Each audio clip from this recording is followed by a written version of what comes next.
got the coke. No, I'm just kidding. Just kidding. I don't do it, but I hear you. Nah. It doesn't feel right, but go on. No, we'll get there. It's like, We'll get it. Welcome, everybody, to another episode of the Mic Drop. My name is Randy. I'm fucking struggling. The Rev is here struggling. I'm struggling, I tell you. And our guest today has been running the longest monthly comedy show in Baltimore, 13 plus years at the Auto Bar, called The Shit Show. He has worked with Alonzo Bowden, Doug Stanhope, JB Smoove, and Rachel Feinstein, among others. Say hello to Mr. Mike Quindlen, everybody. Hey, what's up, everybody? We're going to have a great time this afternoon. And, gentlemen, thank you very much for inviting me to be up. It's like deja vu. It is just like we've done this before. All over again, right? Yeah, I forgot to hit the play button on the audio. My fault. We're starting over. Things happen. It happens. I get to spend more time with you guys. You know what? You're a veteran of comedy, and were you I wonder if he was an alumni of Uncle Dave's comedy. Yeah, absolutely. Were you? To be honest with you, Dave's the first promoter to ever give me a real opportunity. Him and T. Brad Hudson. So, Brad Hudson. Yeah, T. Brad. You know what, dude? He's Rev. He's down in I'm gonna say North Carolina somewhere. Yeah. He just took over a project where he's like the GM from ground up construction through everything for some hotel project. Wow. But I think he did just also get on, and I don't think he's been up for years, on a Don't Tell show down there. Huh. Yeah. So it was those two guys in the beginning that really gave me my start as far as getting outside the open mic circuit. So he's cool. He had 3 rooms in Carroll County here. I wouldn't be able to name them, but I do remember doing all of them. Okay, so you did them with both of us then. Yeah. Like I said, you know what? I feel bad for Dave because he. No, I don't mean that in that way. I'm not trying to be condescending. He's a great. He did good stuff. He was a little goofy, but you know what the worst part of comedy is? The comics. So the worst part of comedy is the comics and the bullshit, right? So maybe he didn't metabolize some of that, right? Maybe he was a bit goofy, but he was a good man. He is a good man. He tries his best, dude. There's a lot of goofy motherfuckers in comedy. He did, and he provided. Right? Because I live here, so I like to be. Close to where I'm doing comedy for convenience. Yeah. He provided 3 rooms for us to do it in whenever we wanted. Yeah. I mean, dude, now that I think about it, now you know what? Fuck you, Dave. If you hadn't given me the opportunity, I would have stopped years ago, you motherfucker. No, Dave provided lots of opportunity for me. And if he hadn't, I probably would not have continued. So I thank him very much. So tell the story of how you started. Well, dude, I travel with this guy, Simon Stansfield. We travel all over the world, a bunch of guys. We usually go to the big soccer, the World Cups and all that stuff. And we were down in South Africa, and we were in Cape Town, and we were leaving Cape Town, and we stopped at this bar because obviously it was a beautiful bar right on the water. And you watch baseball at all? Not really. Okay. No. There used to be this gentleman. I loved him. His name was Andrew McClutchin on the Pirates. Right? I do remember him, though. Yeah. I love that guy. Yeah. Well, we're sitting at this picturesque bar, and this is before I guess I always like to be a bit of attention. We're sitting there, and this guy comes up to us while we're sitting at the bar having beers, and I'm just watching a little bit of TV, and he goes, "Yo, you want to be on the BBC?" And I'm like, "Yeah, I want to be on the BBC." And he goes, "Wrong accent. My buddy Simon, who I travel with, is English. He wanted an English guy to be on there." So this guy, I'm pissed.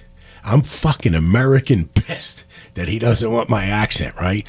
And if there's videos on YouTube, if you go to the video, this guy is interviewing all of these English dudes. They're setting up the interview, and I'm just stewing, right?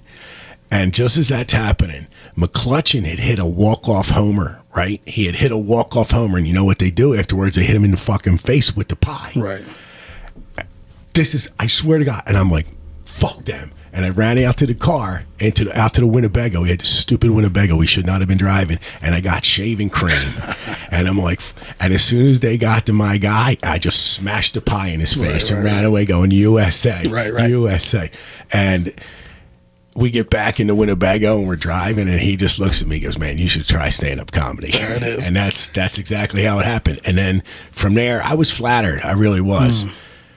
Because I was a bartender funny, right? Like I was a bartender for like 15 years. There's bartender funny, and then there's like being stage funny. You know how that goes. That's right. Dude. Stage funny and street funny are two different things. So I was a bit honored that somebody would even suggest that. Now here's the deal. I thought it was going to be one and done, but I did the show at Magoobies. Thank you, Andrew, who's actually was instrumental in giving me the shot for Stanhope, which was the best time of my life so far in comedy. But I did the show, and unfortunately, I won the fucking competition. Because if I hadn't won the competition, that I didn't win the whole year competition. I won that night's round. If I hadn't won that, I probably would have never done stand-up again. Just enough to give you some more hope. Right. Wait a second. Pause. Sure. I want to clarify. That was the first time you were ever on a mic in front of an audience. Yeah. And he won a competition. Yeah. So were you a total arrogant douchebag after that? No, dude. Here's the deal. I don't know. I don't really like myself very much. So it's not, dude. If I'm passionate about something, it's usually not about. It's not about me. It's about something else. Like, dude, when I talk to my therapist, my problem is man's inhumanity to man. Like, that's how obtuse it is, right? Like, I'm literally a guy that, no, I wasn't. I was probably, if I remember correctly, mortified because I knew I was going to have to do it again. Like, I literally not sure I wanted to win. I think I maybe wanted to do, like, dude, it's intense. It's still intense for me, dude. I think it was, shit. Somebody in the local scene posted the other day about the 5 minutes before going on stage is just horrible, and that is the truth. I can't stand it, man. Like, really, even now? Oh, I hate it. Like, I just did John Yeager's room, Luray with Bill Monahan. It was a contest, and Bill won. But the fucking Yeager's doing 5 minutes in between each comic. So you're getting ready to go up. You know you're going to go up, and then he's doing more fucking material. So now you gotta wait. And you're like, you motherfucker. But I mean, Yeager's great, but yeah, he tends to do it. But that adds the extra 5 minutes on top of all the other bullshit you're fucking worried about. So anyway, I do. Yeah. I'm not one of those guys. That's also why I don't do a lot of crowd work, because although I'm all over the place, if I deviate too much from what I'm trying to do, I might not be able to get back. I used to get hit by cars a lot as a kid, and I've been in a couple street fights where I've definitely had concussions. Get hit by cars? Yeah, I've been hit by 2 cars. As a pedestrian? As I walked into 2 cars. Yeah. Once as a 5-year-old. Luckily, I ran into the side of that car as it was moving. Excuse me. But much more seriously, I was 13. I got hit by a Porsche. It was the nephew of the guy who used to own the Sixers at the time. There's a fucking name drop for you. Yeah, and I should have probably died. Yeah, and I think I almost decapitated myself once as a kid. I didn't make it easy on my mom. Anyway, I've had a lot of head trauma. So a lot of times I hover around the jokes that I'm telling. Sometimes I'll get off stage and have forgotten a really good tagline, but it's because of maybe I got kicked in the head in a Roy Rogers parking lot when I was 19 or 15, and maybe it is because, I don't know. But you know what? You have the essence of originality. You have the essence of something that's real. That's very sweet. Authenticity. I'm not trying to be sweet, but that's exactly what it is. And I think that comes through. And I think a lot of great comics have that kind of a feel to them, where they're just original and it's like, oh, I know this dude. Yeah. And you can feel him. You can feel that vibration. Is the mic keeps coming on? No, you sound good to me. Okay. Sound great. Must be me. No. But yeah, that's the first time I met you. Well, that's and kind. then when you came through that door, I'm like, yeah, that's who the fuck I thought I was talking to. Yeah. But that's what I get from you. Yeah, my mom told me I have a very punchable face, so I get it. No, that's the truth. Your mom said that? Yeah. Dude, here's the deal. That's the thing coming from Philadelphia. Like, it's, the weird part is, like, okay, you're from up here, and maybe it's the same up here, and maybe most cities are the same way, but it's Philadelphia is like, if you're not breaking the balls of the person, then you don't like them. Unless it's like violence. Like, if you love somebody, you try to hurt them with words. It's a really weird dichotomy. Like, and a lot of people don't like, I was sitting on if you're in my mom's house, you open the door, is the schoolyard, which is, I got hit right in front of the schoolyard because, You know, I was a little kid, ran in between two cars. Anyway, so you look out into the schoolyard and just like that's the world. You know, I mean, that's the world that you live in, and Philadelphia is just so nasty. And because my mom was working, everybody on the block got to beat the living balls off of me. It's a whole village thing. Here's the deal. I'm glad they did, because I would have been a dickhead, right? Nowadays, nobody would even... Dude, no shit. I got my penis caught in my zipper when I was like 5.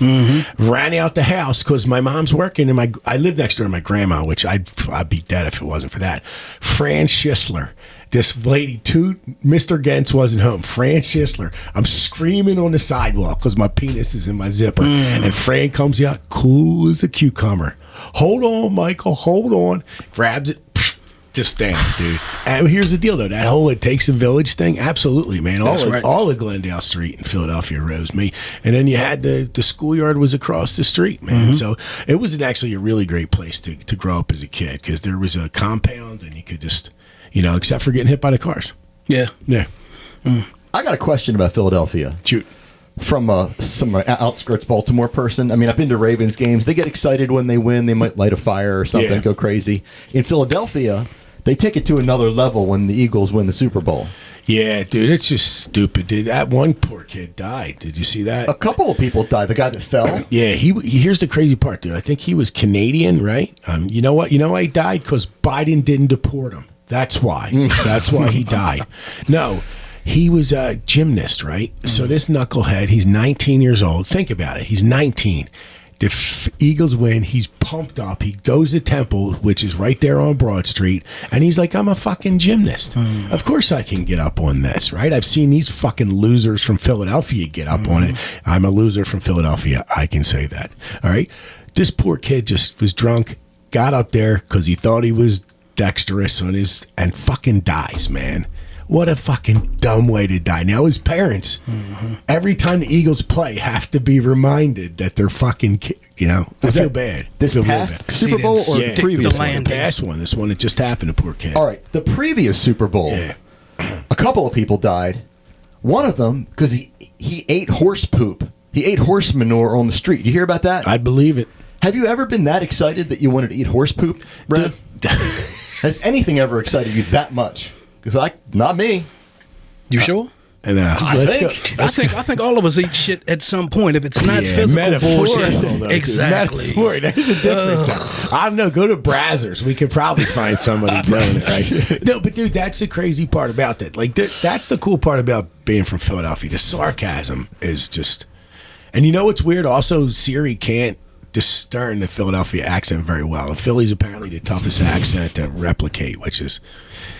I was just out at a wedding in San Francisco, or up top of San Francisco in Elk, and this woman, if she heard my voice, she goes, you're from Philadelphia, right? Like, she just, like, knew it.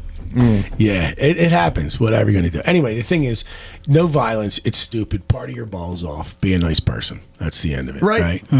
Yeah. So tell me about the side of not the sidebar, the auto bar. The auto bar, yeah. What's the wildest thing you've seen at the auto bar? I mean, it's wild. Baltimore. You know what, dude? Wild. I've had actually Stavros Halkias headline.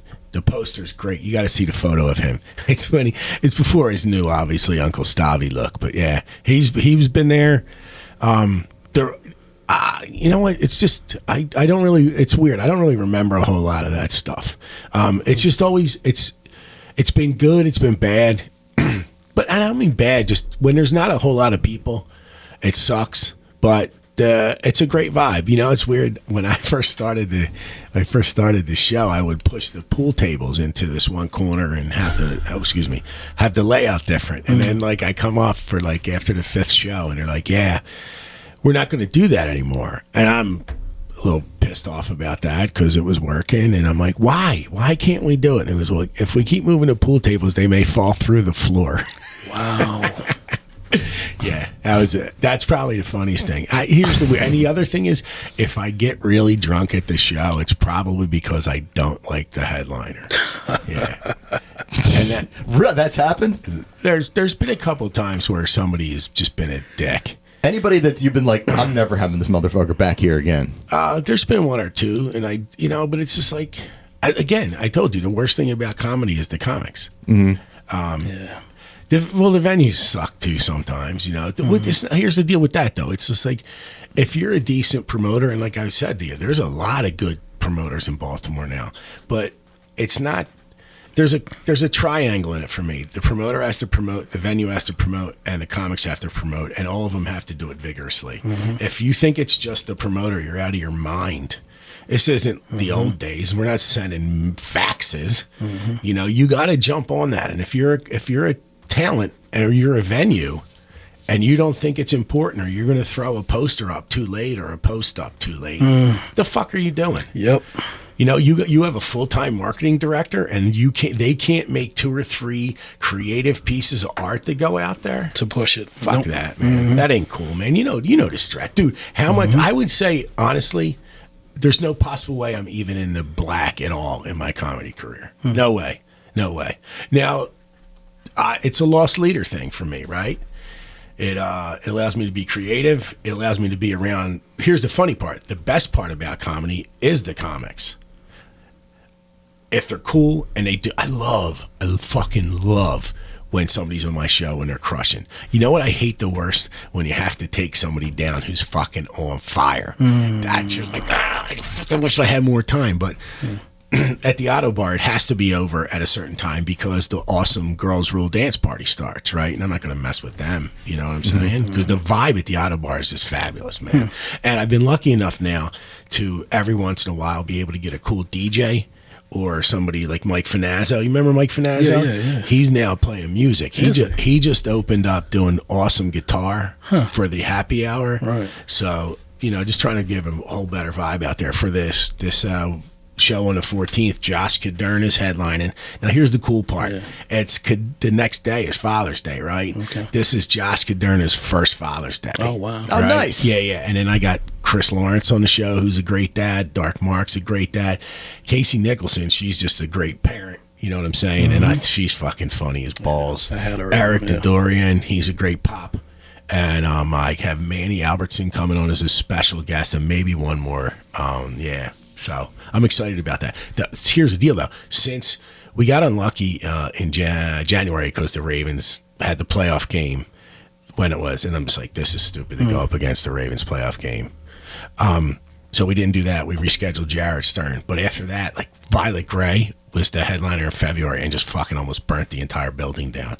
Violet Gray is one of the best comics on the planet. And then from there, it's just been fire. Justin Slagle was on. Bill Monahan wrecked the joint. Bill's funny. Yeah, Bill Monahan. And then Jarrett was rescheduled last month, and that was great too. I mean, he's a fantastic fucking joke writer, man. Yeah, he is. Yeah, him. Well, it's the same thing with Bill. Bill's a wordsmith. So Yeah, he's got jokes. he does. It's very impressive too. I mean, like, he's got 40 minutes of outstanding one-liners. You know, well, I mean, some of them are a little bit more. And I don't. I mean, dude, that's so much fucking good material. So this year's been really good. There's been great stuff in the past. There's been some, you know, I mean, Justin Slagle comes and does the show every year. He's got another orbit. He's an outlier. He's got another orbit. Dude. Yep. Every time I see him, I'm like, I don't understand why he's not really, really, really, really famous. And I don't mean that. I don't. No, I know what you're saying. I was lucky enough to be live at his taping in Annapolis, and then I was lucky enough to actually be at the Senator, where I went last night. Actually, the Senator's a great theater. I watched it there when John Waters was there and all, and it was every bit as great. The editing that they did on the live, on the actual release of his concert video was every bit as good as it being there live. It was awesome. Yeah, he's a monster, man. Yes, and he's a great fucking dude. He's very generous. He's great. And I remember him from back, like, he let me do an opening spot for him at the Comedy Factory in 2007 or 8 or something. And that was just so nice of him, you know? And it was amazing. Yep. And I see some guys, I'm not going to say their names, but they're like, they have risen up living in LA, and like, he's opening for them. And I'm like, how? Yeah. How? Like, he's opening for somebody coming up, and I'm like, it should be the other way around. Yeah. You know what, dude? There's got to be a I mean, I don't speak, but when you have a radio dynamic where you have to be somewhere every day, 5 days a week, and I mean, that's probably has a lot to do with why he doesn't go out on the road as much as he has to, because he has requirements here. It's part of his contract. And if you listen to his material, he has to pay for stepson. Yeah, it's funny. I think I've seen him like 10 or 15 times. I don't think I've heard the same joke twice. Dude, he's got this frenetic energy that's just bonkers. I love it. Yeah, you've had a lot of good headliners. I mean, your show is definitely like one of the pinnacles. You know what? Here's the deal. People are very nice to me. There's not a lot of money to be paid for the headliner spot or the feature spot. People are very, very generous and nice to me. Is it ticketed? Yeah, it's $10. $10 cash at the door. I'm too chicken to raise the price, so I'll just not make any more money. I don't really. It's really. It doesn't matter. It really does. Who doesn't want to make money? But it's just I love working with Tekla. The auto bar's cool. Grant, the bartender. Kim, the security guy. I mean, that's not just name dropping. I really like those people.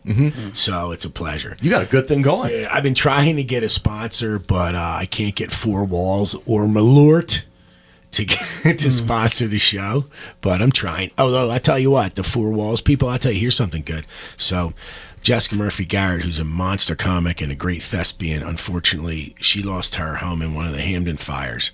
And so we did a show and gave all the proceeds to her. The guys from Four Walls, they were awesome enough. They weren't even, I don't think they're even on the bar at Auto Bar yet, because they're looking for whatever. They sent down a signed bottle from everybody on Always Sunny, and we auctioned it off. Wow. Yeah, that was pretty fucking awesome, to be honest with you. Yeah. That's really cool. That's a really nice thing to do. So I appreciate them. We'd love you as a sponsor, but if not, we really, really appreciate you. That was really cool. Thank you very much. That is awesome. Yeah. But you say you don't make money at that, but you work for Meals on Wheels. How did you get started with that again? Oh, dude, here's the crazy part. I didn't even, everybody knows Meals on Wheels, right? You know the program, or at least you know the nice Meals on Wheels words. And you think, yeah, they just drop off food to old people, right? And I've been lucky enough to retire early because my wife is very, very good at stuff. So I have time to fill a little bit. And I'm just like, you know what? Let me check this out. But the reason I got to checking it out is because I was walking through a Target and there was a television on, and Jeff Ross was on the Wheel of Fortune, right, dude? And I just stopped because it's fucking Jeff Ross. And I want to know why he's in the Wheel of Fortune. And he's on the Wheel of Fortune because one of the charity ones, right, where you raise money for charity. Apparently when Jeff first starting his career, he was living with his grandfather, or he was taking care of his grandfather in some manner. And when he would go on the road, Meals on Wheels, he was comforted in the fact that somebody was coming by and dropping off and checking on his grandfather. And ever since seeing that, putting it together, I just, like the next day, I was like, yeah, I got to see what's going on. And they hooked me up with the route in Druid Hill Park, working with this lady, Ronnie. I picked the food up in Hamden, bing, bang, boom. I get to see people. I had one lady tell me that I bring joy to her home every time I stop by, you know? So it's got to be great. Dude, here's the deal. Not that I was naive, I just didn't think about it. I didn't think about what it was going to give me. Like, it literally gives me something. Fuck, I might start to cry. Touches your soul. Dude, when that woman told me that I bring joy to her home, come on, dude. I don't even know her. That's better than money. You know? Dude, it's fucking awesome. It is. It's really good. So I got lucky enough to get hooked up with this lady, Ronnie, who runs our little thing. There's this guy, Charlie Watkins. When I come see him, I sing a soccer song for him. Charlie Watkins, Super Charlie Watkins. Right. You know? He's fucking awesome, you know? There's just good people, man. I tell you what we need, though. We need to get these people better weed. Because the weed in the high rises in Druid Hill Park is just dank. No. We need to get these people better weed, man. Is dank bad? I don't know. Whatever. If it is. Sounds like dude, I walk in, I'm like, man, this is the weed I used to smoke when I was 15. But it's legal now. They should be able to get whatever they want. Dude, those high rises are a little bit difficult. the elevators are always breaking down. I'm not sure that I'm not sure the people that own them are investing as much in infrastructure as they should be. The people who are the security people are dynamite. But those high rises, they have to be like really old. So unless you're maintaining them and putting the money into it, it's a little bit difficult. Yeah. So good people over there. Yeah. I call it Nips, Nubs, and Nuts Monday. Dude, you know what's funny? You sometimes you see people that are, I won't say in distress, but there's definitely some people that they have difficult circumstances, Absolutely. right? So, but so it'll show up at the door. I had some guy yell at me. This one dude, he yelled at me for being too happy, right, dude? Like, because here's the deal though, dude. I'll go into this one building and some of the apartments are fucking beautiful. The houses, I was telling you, the architecture over in Druid Hill is nuts. But the guy's in the basement and I'll just go bang, bang, bang, like loud enough, and then be like, hey, Meals on Wheels. And just because, dude, who wants somebody sneaking up on their door, banging on it to whatever, right? And he comes out, he's all grumpy, and he wanted to tell me this for like 3 or 4 weeks. I could tell it. And he goes, you got to be so loud and so happy all the time. Right. And I'm like, and we hate each other. This is the funny part about it. Me and him don't like each other, and we know it, right? And I feel like going to him, dude, I'm volunteering to bring you food, but whatever, dude. He got circumstances, whatever. Right. It doesn't matter. But it was just so funny when he finally broke down and told me I was being too happy and loud. So I went home and told my wife. She's like, "You live a completely different life out there, don't you?" That's that yin and yang, man. But dude, back into it, dude. I fucking love doing this job. It's fun, man. You get that, like, yeah. There's cool people, man. There's just so many cool people. Anytime you can touch humanity. Oh, dude, right. Absolutely. And I do some volunteer work for Sharp Dressed Man on Wednesdays. Do you know what Suited to Succeed is for women? It's they'll repurpose I guess professional clothing for women so that they can get themselves ready to go on opportunities for jobs and stuff. Right? It's the same thing down there. Chris Schaefer started this Sharp Dressed Man thing, and we got a place down in the peninsula off Hanover. It's a full boutique, Right. You want to come and here's the funny part. It doesn't have to be just a job interview. If you need you're going to go to your daughter's graduation. You want to go to the fucking prom. Yeah.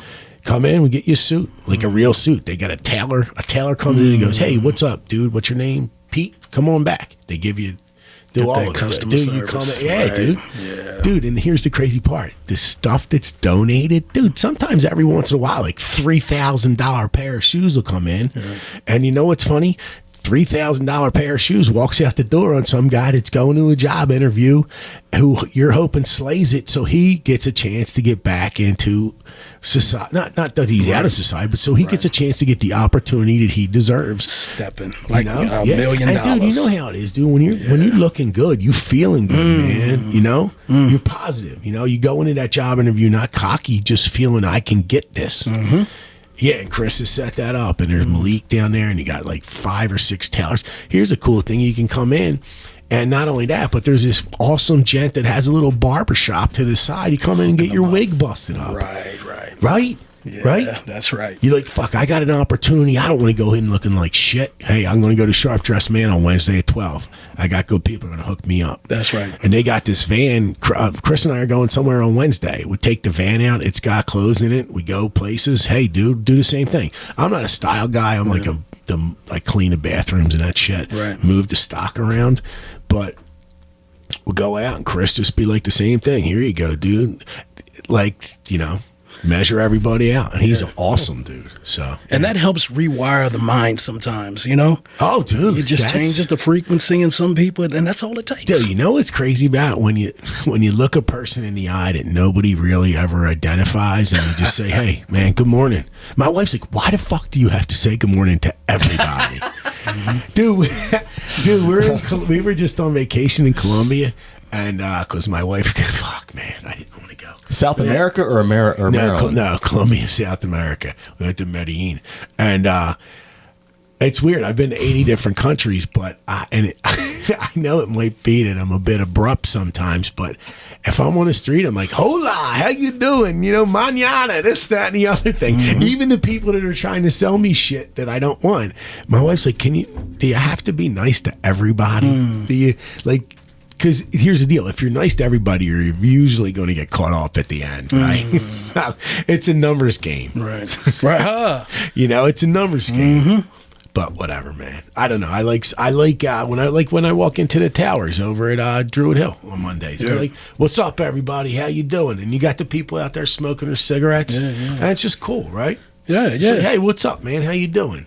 Nobody, you know. Yeah, people want you to see them. Yeah, just say hello. I see you. And dude, that's the crazy part about it. When they open the door, I make sure that obviously there's always eye contact. You know, and if somebody's smaller, you got to get down. Like I coach soccer, right? I get down on knees and talk to these kids so that we're eye level, because for some reason being able to be eye level with people is just the deal. Like, yeah, when you can't bend over all the time with these kids, but if somebody's having a meltdown or something like that, you don't stand over them. You get down on your knee and you be like, "Hey, what's up, honey? What's up, sir?" That type of thing. So you're not lording over them. Yeah. Get that you know what's crazy about it is the soccer thing's funny, because I'll do like 4 hours or 3 hours on a Saturday, and after a while it's a bit mind numbing. I can't lie. But the kids are cool, man. They're just out there having a blast, you know. And if they have a meltdown, they usually just run over their mom and dad anyway. Yeah. No biggie. That's a lot of positive energy too. A lot of good little kids. And I'm a soccer guy, so the job at that level is to make sure that they just end up loving the sport. So it's just having fun with them type thing. Yeah. Do you find yourself getting drained at times because there's a lot of vultures?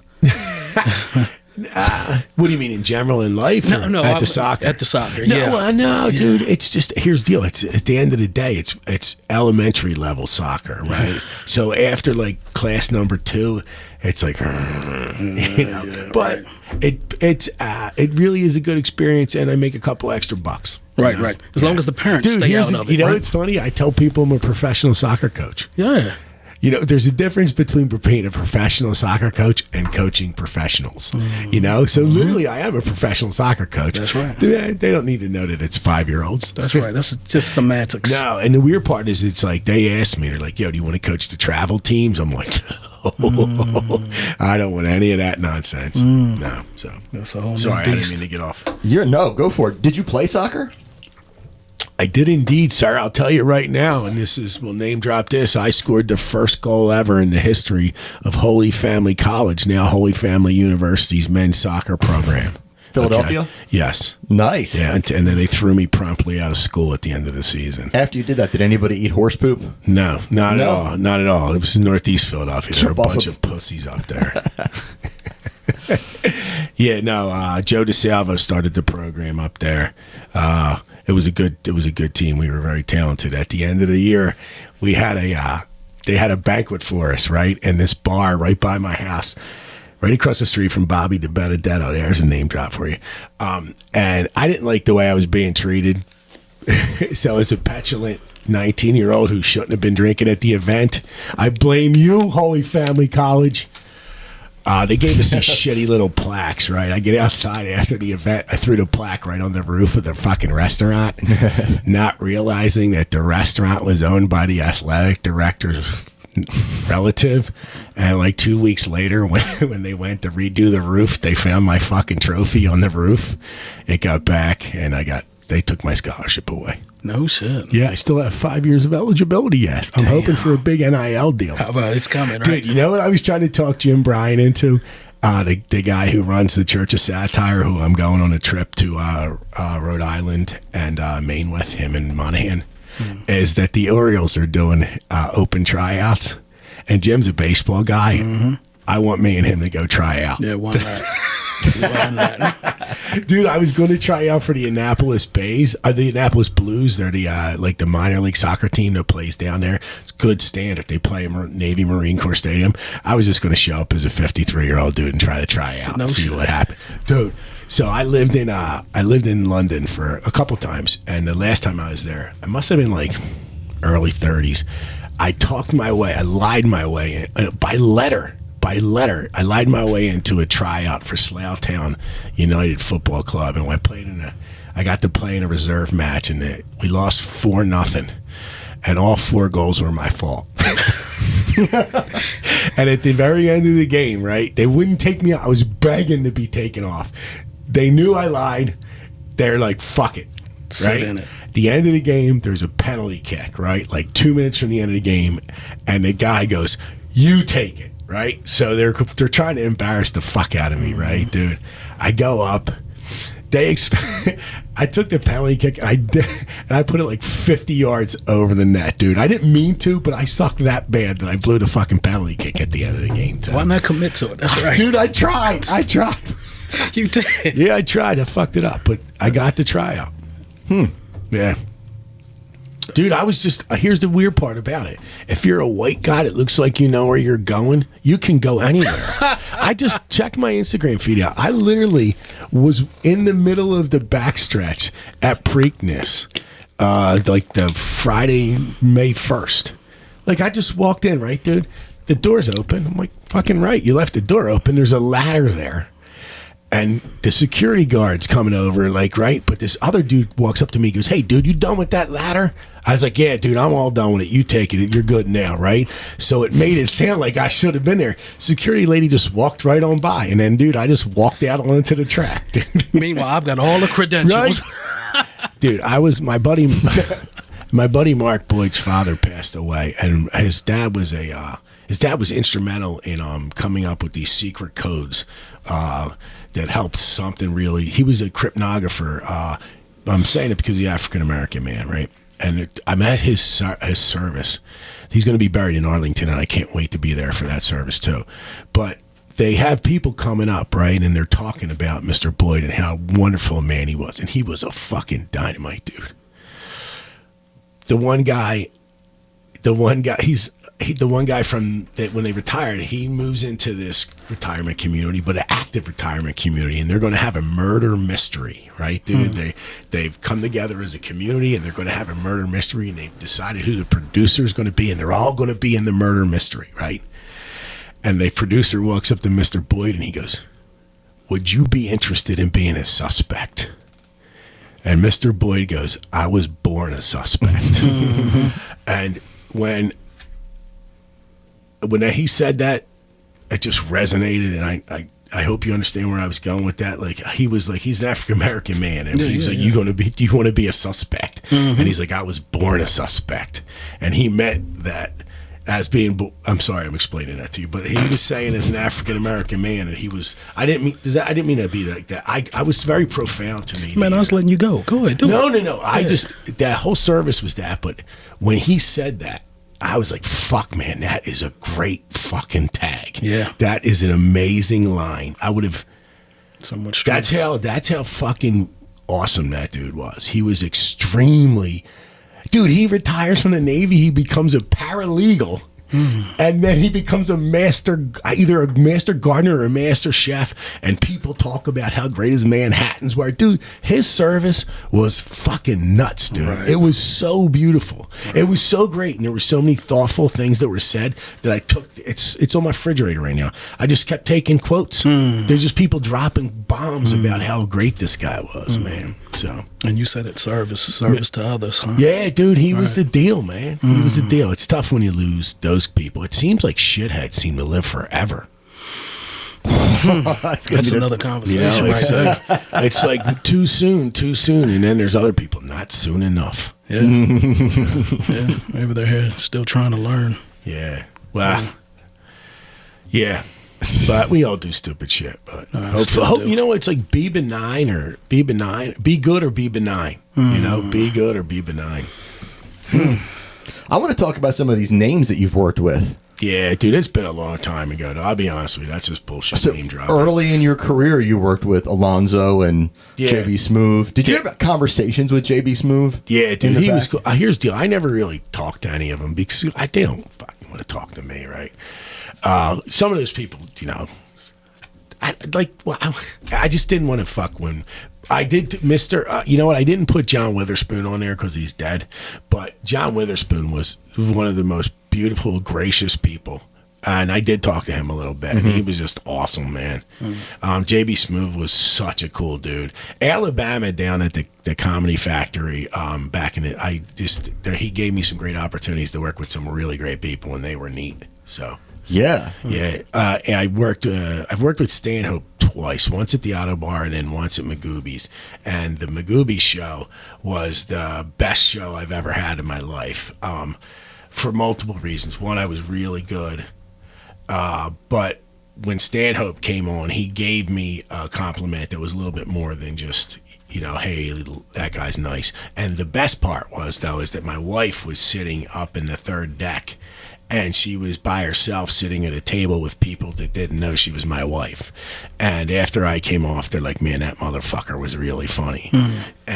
So the fact that my wife was there and that she heard that independently, that's I love my wife. That's the best that's ever happened for me. What did he say? What was the compliment? He just said that. He's like, that guy's really funny. Yeah. Oh, Stanhope said that. Yeah. Like, and he went out of his way as I was walking past him to be like, yo, dude, good stuff. Wow. And you had like a conversation with JB Smoove? Yeah, we were just backstage, just fucking around, having a good time. He's actually like he is. He just was a nice man, just goofy and having a great time. God, can you imagine getting to hang out with him all the time? I'm sure his persona is sometimes down, but man, he just seems like fucking, why Larry David wanted to hang out with him. He just seemed like a fucking great guy to be around. He's very philosophical too, and he's like, his advice is like spot on about everything. Yeah, dude. He's just like some sort of oracle, man. I don't know. Exactly. I don't know anybody that doesn't like. If you don't like JV Smoove, I don't fucking want to be around you, man. And if you think he's just this goofy guy that talks all goofy, you're way off. You're way off, because I've heard him in interviews, and he's extremely intelligent. Yeah, he's just such a sweet guy. So, but that was a long time ago. Yeah, dude, here's the deal. You age out of shit. Opportunity. I started the Auto Bar show half because Craig asked me to, but half to provide opportunity for myself, but also to hope that by having a decent show, I'd be able to provide larger opportunity outside for myself, like hopefully getting other opportunities. It doesn't necessarily seem that it's come out to that, but I mean, I asked actually ChatGPT last week if I should quit comedy, and fucking it said no. That's a legitimate deal. I asked it. I was like, should Mike Quindlen quit comedy, and it said no. But based on what? I mean, was that the only thing you asked it? Did you give it more detail? No, Did it know about you? Well, it pulled. Yeah, it's not an 8-ball. No, it knew who I was. Really? Yeah, put it in there. You do it for yourself. Wow. Yeah, it's weird. There's like, I have, obviously, I'm guessing you guys think that using AI for material is verboten, which I do. I don't think you should use it for material, but for some philosophical questions like that, I'll ask it questions. I'll ask it questions about, like, I go back to the politics a little bit. I'll ask it legitimate questions because I want the truth. I need to be able to make these fucking informed, screaming decisions while I have the truth. So if the AI is going to be able to provide me with the absolute truth, and I'm going to use it to formulate my opinions. Absolutely. Now, the problem with the AI stuff is that, and I even asked the AI about this, is that AI consumes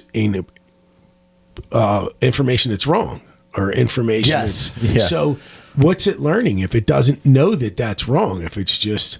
like if it takes a fact, like somebody trolling says, what was the thing? They said Obama was getting kickbacks from Obamacare or something like that, right? Like, so if you got that from, like, say, the Post in a headline, which is misleading and it's obviously factually incorrect, how does that know that that's factually incorrect? It's like, but the weird part is nobody ever can answer that question. I mean, obviously I don't expect us to answer that question, but like when I asked ChatGPT and it said that it consumes improper information, I was like, fuck, man. Like, I mean, are you too optimistic about humanity relative to technology? Are you? Am I? Yeah. What do you mean by that? I don't understand the question. I don't understand why. I don't understand how it's not going to come down to a level of complete violence if everybody's using false narratives to make us to have more conflict. Man, America's never been as divided as it is right now. I completely agree. Yeah, it's bad. But here's the deal. I'm not really sure I see any way back. Yeah, probably not. I mean, are you hopeful?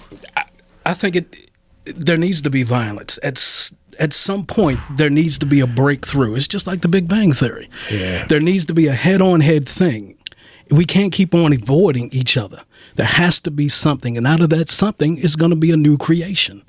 That's just my opinion. And to go along with what you were saying, I do Deepak Chopra. He's got an AI, and I asked him about cosmic consciousness.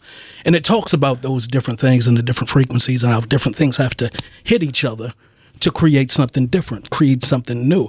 And I think if we keep on missing each other, we won't grow. But if we hit each other, something's got to come out. Deepak Chopra has an AI that speaks on his behalf? Yes. Really? Wow. Yeah. I'll have to look at that. Yeah, it's pretty fucking amazing. I bet it is. Have you used ChatGPT at all? No. All right, you use it a lot, right? Yeah. Have you noticed it starts to take on your personality and talk to you like it knows you? Well, dude, here's my question for that. If there's so many different AIs, what makes one better? I mean, they're not giving us the code, right? Like, we don't, it's like TikTok doesn't give you the algorithm. So, like, how are you to even know which AI is actually, like, sometimes, like here's the deal. Like, dude, there's no way to put the genie back in the bottle on capitalism. There's just no way, right? But, like, sometimes we have to admit that the market's not going to sort out a real problem. And if we have to eventually let, like for example, okay, it got down to Google and fucking, what is it, Google and Bing. I mean, Google's base. What other search? What kind of loser would use a search engine other than Google? Right? I know. But why isn't? I mean, that's probably not good for us. Like, dude, if you saw somebody using Ask Jeeves, I would get the fuck away from them. They're creepy. You know what I'm saying? Mm-hmm. So, but what is, like, okay, so now there's 8 AI, but I don't want to have to fucking personally go around and figure out 8 different AIs. It's like, you ever buy a You don't, because they're all based on the same libraries. Yeah, but I'm saying, but why would there be more than one AI then? I don't think there is. I mean, I know there's ChatGPT and Galaxy and all these other ones, but I think they all use the same Python programming library at its core. I don't even know what. See, I don't even know what. So what is that then? It's just marketing then? But it keeps learning off of each other, so it branches off. It's the learning that makes it different. Yeah. So you can go down so many different rabbit holes, and it just keeps on throwing shit at you. You're shit. I just don't think matching misinformation with the ability to have this device in your pocket that just can get people to kill in seconds is positive. Dude, are you telling me right now that you think it was positive for humanity to put gambling apps on people's phones? I mean, what the fuck, dude? That's nuts. That's fucking nuts, dude. Nobody's a good gambler. Because they don't have the discipline? Nobody is a good gambler, dude. No, because it's an industry that's built on somebody's... Can't beat it. You can't beat it. Wait, right? it's built on their weakness? You're right. No, but here's the deal. Statistically, nobody's a good fucking gambler. So you're preying on serotonin dumps. So you know social what I'm media. saying? No, of course. I mean, but... Yeah, but that's the thing. There's going to always be the plausible deniability about social media because, it creates, I'm just trying to drill it down to this one specific example. Jesus fucking Christ. You put the gambling machine on my fucking phone. You know what I'm saying? That's nuts. They put porn on phones, so it's the same fucking thing. Is it? It is the same thing. Dude, They're both equally addictive. Yeah, that's right. And damaging. Yeah, but I mean, yes, you're right. If you're a porn addict, that's pretty bad. TikTok. Right? I mean, it's all. No, dude. Here's the deal. I have a phone problem. There's no doubt about it. I'll get to the end. I'm like, what the fuck have you been doing all fucking day? And dude, here it'll get down to me. But this is the thing that frustrates me. Is that I have all this time that I'm wasting when I should be using it to, be a better human being. And not only that, no, but seriously, why am I fucking wasting my time on this? I did the crude numbers. Like if you spend 4 hours, I think like 4 hours over the lifetime, the average human will waste 20 years of their life on the phone as they get older. I mean, you and I won't because we just got the device later in life. Right. I don't find that hard to believe. That's fucking disgusting, man. That's just if I'm dude, I've wasted a good bit of my life being completely fucking shit-faced, right? To waste it also fucking looking at bad TikTok. Mm-hmm. I mean, And dude, here's the funny part about that, though. Philosophically, you could legitimately have all those 20 years to go out and help somebody. And I'm telling you, I got the issue too. Man, that's sad for us. It's whatever can keep us plugged in and into that matrix. I'm telling you, if you unplug one thing, another thing's going to come your way. It's tough you're constantly fighting off the fucking wolves. And that's the beauty of it. What? That's the fucking beauty of it. I love it. Expand on that. Why do I love it? Because it challenges. It makes me, okay, all right, who am I? Who am I today? Who am I right now, this very second, is who I'm going to be. I'm going to be something different in the next second, the next 5 seconds. So I want to know what that new wolf is coming. Who's coming? What's that new demon? What's that new addiction? What's that new plug that wants me to go in? And I'm ready for it. It's like, okay, all right, let me beat this one. So are you a fan of like Marcus Aurelius? Yeah, I am. The obstacle is the way? Absolutely. Yeah, me too. Absolutely. Yep. It's true. Absolutely. I need to be tried and true. I need to be tested. It's like I saw it was a documentary on Netflix. You're laughing, and they were talking about it was this mega tornado, and it was wiping out. I think it was, what is the place called? I want to say Jordan, somewhere Midwest. It's always happening there, but it's always in those places where they need to be questioned if God exists. So these tornadoes come through and they wipe them out. And in the midst of this tornado, they're like, oh, God, please save me, please save me. And they've got this joyous feeling. And as soon as the tornado is over, they're like, oh, fuck, what are we going to do now? They go right back to worry. So it's that same bot. It's that same demon that's coming right back to them. And it's like, God just showed you something. And you were like, yes, yes, yes. Oh, fuck, we're back in it again. What do you mean? You were just showed the truth.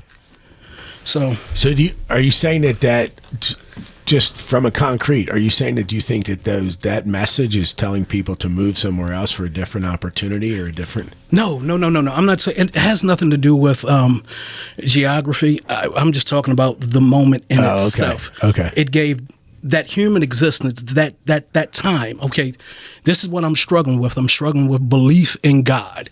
So God gives you this moment where it's going to give you an opportunity to believe in something more than what you were believing in. And in that moment, you were believing in it. You were like, oh, yes, God, yes, you saved me. And as soon as it's over, you go right back to worrying. To comfortable? Not comfortable. Well, whatever their comfortability is. Is it worry? Is it destruction? Are they looking for that next death experience? So I watched it last night. I smoked and I watched it. I'm like, yeah, this shit is right. I tell you what, dude, I can appreciate that. I mean, obviously you're using a different lens than I'm using at this point, dude. I just want no friction anymore, man. I'm tired of it. I'm just tired of fighting people's fucking selfishnesses. And we all have it. I'm not saying I'm not selfish at all. I'm not saying that at all. But like even just the little stuff, man. I think if I get it drilled down to just getting back to little courtesies to people and looking people in the eye and being thoughtful, I think we could build on that. But I don't know. I actually fucking Donald Trump mesmerizes me in the fact that what the fuck is he talking about? Nobody in America can do anything, and we hate each other. Like, what's the bond rating on the United States should be like ZZZ. You go anywhere. Although I'll tell you what, that fucking lady down at the Dick's, some of the best customer service I've ever had in my entire life this morning. This young lady greeted me on the way in, and on the way out, she asked me if I was okay and if I needed to find anything, but without being a dick. The lady at Dick's, the young girl with the blonde hair, she's dynamite. So give her a raise. No, like I can't. She so surprised me about it. She was young and she could make eye contact and she communicated, right? Young people can't do that anymore, and I'm not shitting on them. It's not their fault. No, you're right. We've talked to my kids about that. We've given that device. Here's the funny part. If you're young and you can talk to people, you got a leg up. Holy shit, man. I would just look, motherfucker, you're not having a device. At the soccer, I've seen the mom say something to the kid about being punished, and he litigates or renegotiates his punishment. She'd be like, no phone for an hour, and he's like, I'll accept 30 minutes. Right? I used to get the shit kicked out of me. but renegotiating my punishment? So, we haven't done the kids any favor by giving them unfettered access to these phones, man. But is it their fault? Oh no! I think of it course is not. No. because there's accountability. Whose There's fault? accountability. The kids? Yeah. No, I not mean, the little ones. how old are we but talking? No, I'm talking little guys. Oh my God! Yeah. Yeah. That's No, so I'm different. talking little guys. Yeah. Yeah, dude, here's the deal. I say that with the luxury of never having any children, right? It's weird though. I met our new neighbors across the street yesterday, young family, 4 kids. These little boys were twins. Oh my God. They're fucking, the one tried to run the other one over with the motorized car. They're jumping off the top of the Jeep. Oh, it's great, dude. I'm excited to live across the street from them because they're like, the one little one's like 2.5, just ran away down the street. Oh, luckily, we're like we're not a cul-de-sac, but we're away. So it's going to be a great place for these families. I'm literally excited to see their family develop, dude, because they're going to sled down their hill into my front yard. That's going to be awesome. Right. Yeah. Right. So I don't have kids, but I get to, and my nieces and nephews, I fucking love them. Right. I just wish. So I spend some time around kids, is my point. And you can't give a 5-year-old that fucking serotonin. No, you're right. No, Bing, I bing, agree bing, with bing, you. bing, bing. At that age, yeah. You know? I just don't think it's fair. Nah. But it's probably also easy when they're losing their shit in the restaurant. And then you're like, just take it, shut the fuck up. Just take it, shut the fuck up. That's crazy. I mean, in a way, it's an addiction. Is it? Yeah, Oh, absolutely. No, I mean, it is for me. I'm just saying I'll see it. I'll be around my nieces and nephews for a weekend or something, and they're very good with it, but there's sometimes where those kids definitely just want to be on that phone.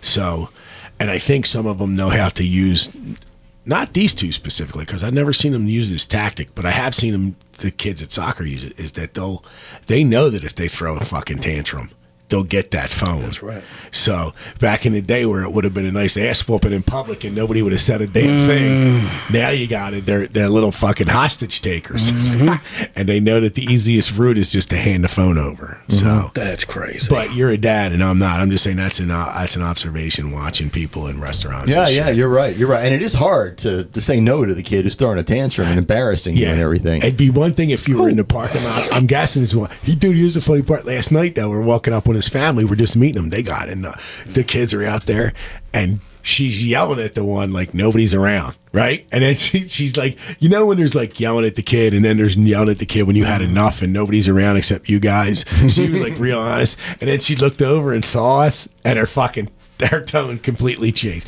Dude, there's nothing wrong with it, because sometimes you need to yell at your kids like nobody's around. Like, we're gonna take this fucking serious. Yeah, you gotta let that kid know. I mean, yell at him in front of somebody. She had 4 kids under the age of 5, dude, and she drives to Philly 3 days a week for work. Holy shit, right? But again, I'm excited to see that family live across the street from me, because they're going to be monsters. Like, just having it, and the neighborhood's great, so they're going to have a nice little neighborhood where they can forts and bullshit like that, Yeah, and be normal. Kid, fucking leave the phone in the house most of the time. So yeah, it was nice to meet them. So I'm excited about moving to our new home. How grateful are you that when we were in our 20s and stuff, we didn't have cell phones and cameras? Dude, I remember I was the guy that came home and drunk called. I was the guy. I was the point where I was living in my mom's basement. You remember those big, thick rubber bands? I would have to rubber band my phone on Fridays and Saturdays, because we'd go out drinking and I'd come home. Like your hardline phone. Oh, yeah, because there wasn't a cell phone yet. Dude, I remember my first cell phone when I worked at the City Paper. It had a dial on the side. Like, you had to go through your library or your Rolodex, and it was on the side. And it was like this big. Yeah. Memory lane. Yeah. All right. So, what do you have to promote coming up? You got Josh I got Cadern? a ton of shit. Yeah, we got Josh Cadern on the 14th. Rev, you got anything to promote? You got shows coming up? No shows coming up. I've got a comedy special on YouTube. That's right. Nice. What's it called? It's called the Rev Holy Shit Comedy Special. So just go check it out. Where is it at? On YouTube. No, where were you? Where was it filmed? Churches outside. Awesome, man. Yeah, Jim's good stuff. Jim's the deal, man. Jim's the deal. Nutty up there. Everybody that runs that place. Absolutely. Yeah. And it's being expanded, so it's going to be even better once that happens. That's right, yeah. Yeah, I'm excited to be on this trip to Maine and Rhode Island. Yeah. I'll have all the shows in the bio. Anyway, yeah, no, Jim's great, dude. He's another one that give an opportunity to a lot of people that, you know, I mean, absolutely. There's a lot of people that want to be good, but don't necessarily get a lot because there's only so many shows. But Jim is great. He's really awesome. He's given me a lot of opportunities. Yeah. That's a great place to, dude. What's it called? Craig Ball did a great job on the he did the background in the club. So what's standing behind you with all the furniture and all that stuff? Oh, that's his work. He did that. Yeah. That looks like a Home Goods threw up.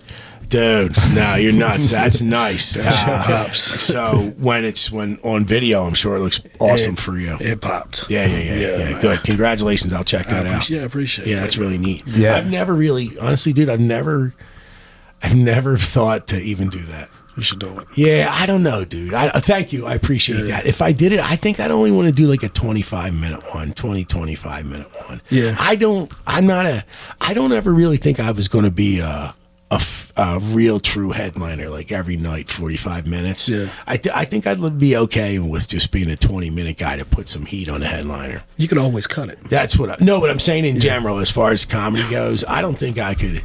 I don't think I'm going to be the headliner 45-minute guy. I want to be the fucking guy that goes with and just fucking puts heat on the headliner every show. That's what I want to do. Nice. Yeah. Well, you put heat on our show today, and I'm really, really grateful that you showed up. Thank you so much. And thank you, Rev. And we'll see you next time. Later.